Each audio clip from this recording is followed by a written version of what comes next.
Hi, my name is Mark, one of the TLC pastors. Thanks for joining me, and happy Friday. In fact, happy New Year's. And along these lines, I want to invite you to join us for our New Year's services. It's going to be great. We're going to have guest worship leader Dave Matsumura. Dave is a TLC favorite. We're also going to have a message called New that's going to help us get off to a great new start. And we will be sharing in communion together, remembering the Lord's sacrifice for each of us on the cross. I hope you can join us either in person or on our live stream at our regular service times, which are Saturday evenings at 6, Sunday mornings at 9 and 11.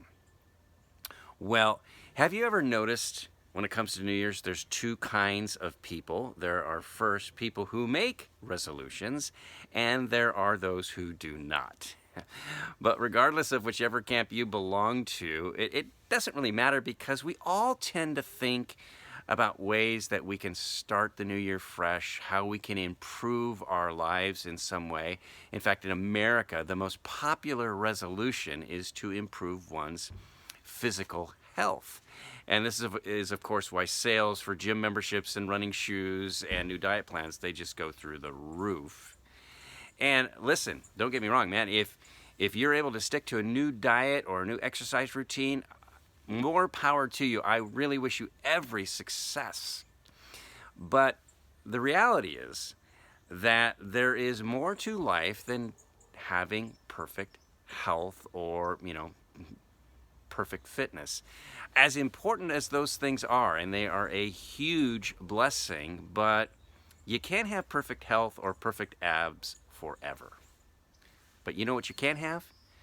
You can have purpose. You can have significance. You can build a legacy that will live on well after you're gone. Case in point, the Apostle Paul. Paul lived 2,000 years ago, and yet his impact looms incredibly large ever since he wrote his letters and walked this earth. And so Paul knows what he's talking about when it comes to significance and legacy. And he gets to I think the key to that in Philippians chapter 3. It's the letter he wrote, chapter 3, verse 12, when he says this. He says, "Not that I have already obtained all this or have been already been made perfect." In other words, he's saying, I haven't fully arrived in my relationship with Jesus or my knowledge of him. But, he says, I press on to take hold of that for which Christ took hold of me. In other words, Paul's focus above everything else was to lean into everything that Jesus had for him in life. And at the core of that was his relationship with Jesus. Now, again, doesn't mean we neglect other aspects of life, including our health. Paul himself prayed for healing. However, kind of no matter what, above all else, he says, man, I am going to press on to take hold of that for which Christ took hold of me. So how about this? Instead of a resolution, how about we make that our prayer today?